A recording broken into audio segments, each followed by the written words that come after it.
So, Guys, hukayin natin to ngayon guys, itong nasunog na punso. Tapos meron kaming meron kaming ipapakita sa inyo na isang vlogger na pinapakita yung paghukay namin ng punso at medyo masama kasi yung sinasabi niya mga idol eh.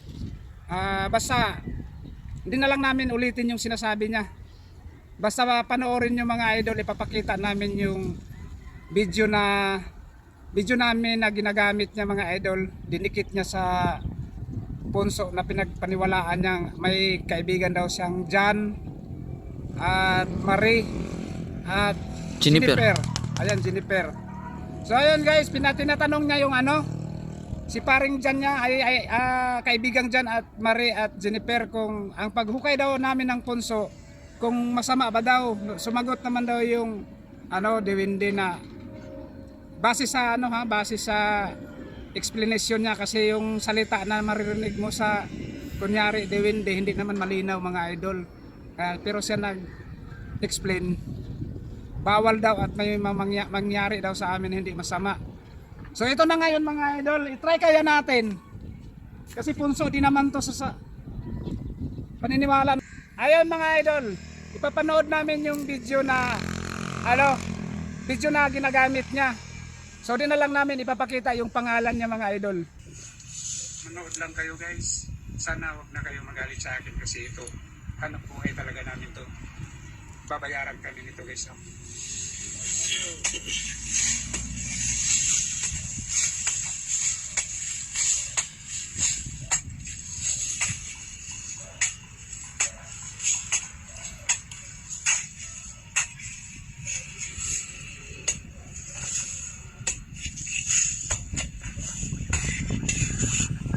So ayan po mga tol, napanood nyo na po na sinisira po niya ang mga punso at sinasabi po niya na ito daw po ay trabaho lamang nila.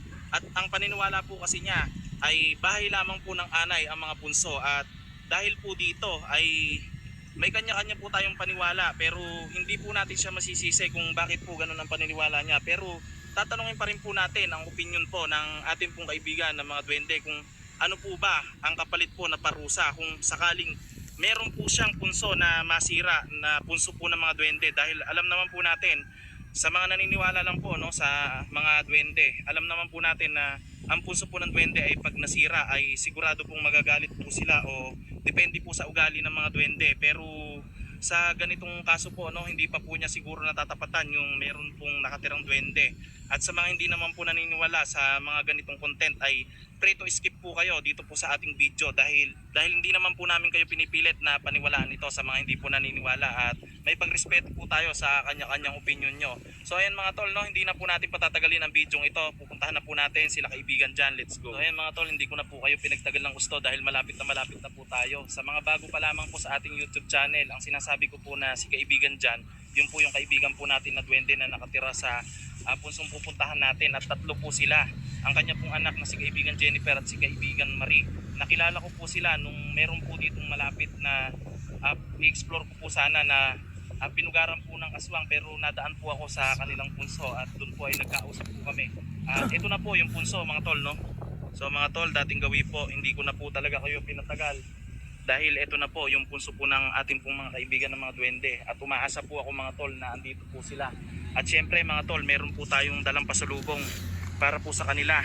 Ayan, ito po kasing green wine na ganito yung gustong gusto po at request po sa akin ni kaibigan dyan, kaya po puro ganito yung pong dala po natin, no mga tol. At pasensya na po kayo, medyo pumapaltos po yung boses ko dahil minamalat po tayo, gawa po na ayan, pinanatutuyan po tayo ng pawis, pero ganun pa man, medyo okay pa naman po tayo. Kaibigan dyan, kaibigan Marie, kaibigan Jennifer, nandyan po ba kayo sa inyo pong tirahan?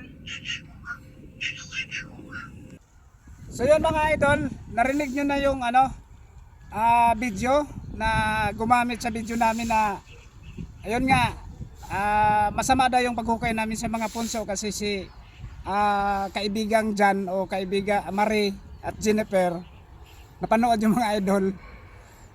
Base sa interpret niya sa salita ng Dewende, pangit nga daw yung paghukay ng punso, maaari daw na may mangyari sa amin na hindi masama. Yung may mangyari daw sa amin na masama paghukay itong punso. So ngayon, itry natin yung paniniwala niya. Wala namang masama mga idol eh. So ngayon tawagin ko sila dito. Isa pa mga idol, naghanap siya na ay pinuntahan niya yung Diwindi na si kaibigang John daw, sabi niya. Tapos iba yung nakita niya, yung aswang na si Jennifer at Marie. Ano ba talaga kuya? So ngayon si paring John o kaibigang John, i-try natin baka sakali dito rin para makausap natin, no? Wala namang masama mga idol eh. Try lang natin. Di naman natin talaga nakikita kung meron. So ngayon, kaibigang John. Uy. May narinig kayo mga idol? Andito ka ba kaibigang John? Uy. Puta. Uy. Alis ka dyan kasi matamaan ka ngayon pa rin dyan. Ay okay lang daw mga idol. Sabi niya maiilag na lang daw siya. Pero masama ba pa rin dyan na sirain namin yung punso? So okay lang na sirain namin to. Ayun, di naman pala mga idol masama, sabi ni paring Jan. Ito, nagkausap ko. Yun pala mga idol eh, so mali pala.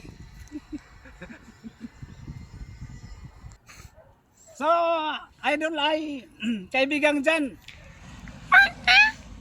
Okay lang sirain namin to. Ayan mga idol, ang sabi niya mga idol, okay lang daw pala sirain to. Sabi niya wag daw kayo maniwala yung isang vlogger na nagsasabi na bawal sirain to kasi ang totoo daw, hindi talaga nila to bahay. Yung bahay daw nila talagang totoo, kinakain din ng anay. Anay daw pala talaga laman nito, hindi talaga diwindi. Sabi nga ni pare, kaibigang Jan, kaibigan na rin lang tawag ko kasi yun naman yung tawagan nila ng isang vlogger eh, para maging kaibigan ko na rin siya. Sabi nga niya, wag daw paniwalaan yung isang vlogger kasi binaliktad daw yung katotohanan kaya sirain daw talaga lahat ng punso. So yun mga idol, kasi pinayagan naman tayo ni kaibigang Jan, ano pang hinihintay natin? Go!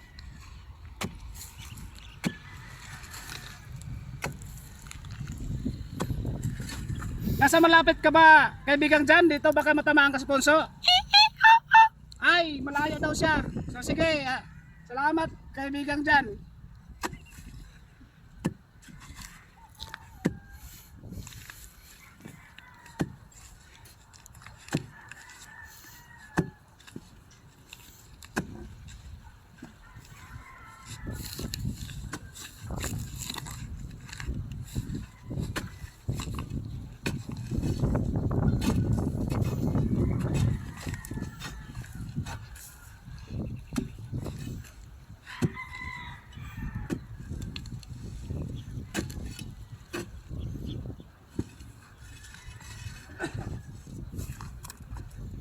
Yan mga idol.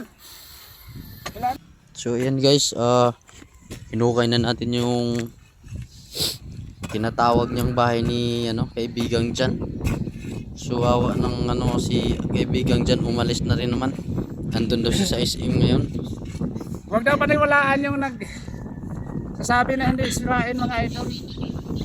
Kalukuhan lang daw yun. Eh sabi nga mga idol, base sa sinasabi ni kaibigang Jan, yung bahay nga niya daw inaanay, yung bahay pa daw kaya ng tao, kaya sabi niya kailangan daw talaga sirain yan kasi sa mga bahayan, bali tawag niyan salot ba sa Bisaya mga idol. Ayun, kaya kailangan talaga daw sirain, sabi ni kaibigang Jan. Siya na mismo nagsasabi huwag daw yung maniniwala doon kasi yun daw kabaliktaran lang yun, masisira lang lalo yung bahay nyo kung maniniwala kaysa wala naman sa katotohanan mga idol. Ayun, so ayun mga idol, si kaibigang Jan umalis muna siya, pumunta muna ng SM. Pagbalik niya rito itatayo niya na lang daw ulit. Ay, hindi pala natin natanong yung Marisa ka Jennifer, yung aswang. Baka naiwan siya. So ayan guys, yan, ito na yata yun.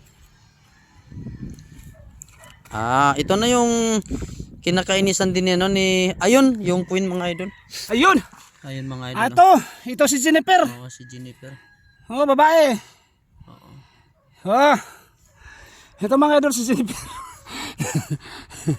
Yan. Yan.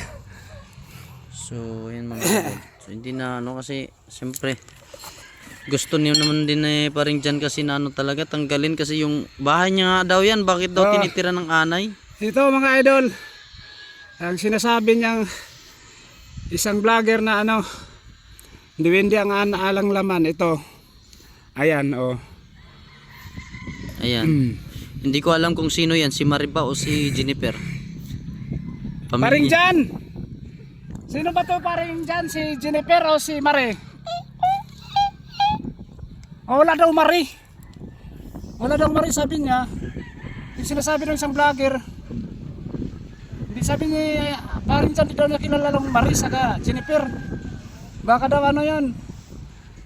Si Marites daw, may Marites daw na ano, kilala niya. Pero Jennifer saka ano, Mare wala. So yung mga idol, si Marites pala yung si Marites. Mga idol, inubutuloy ako ulit. So ayan, nakuha na natin mga idol yung ano, punso dito. So ayan. Oh, sinunog namin to kahapon mga idol ha. Kami tong nag ano dito, sinunog namin tong punso kasi tinignan para malinis pag ano namin. So yan. So salamat mga idol, sana panoorin niyo yung mga idol. Nandyan yung video at kayo na bahala mag ano, husga kung saan doon yung nagsasabi ng totoo or basta kayo na. Ayaw naming maghusga. Ayaw naming sabihin na mali yung sa kanya, ayaw namin sabihin na tama yung sa amin. Basta kayo na bahala mag-isip kung sino yung nagsabi ng totoo. So yan lang mga idol, maraming salamat.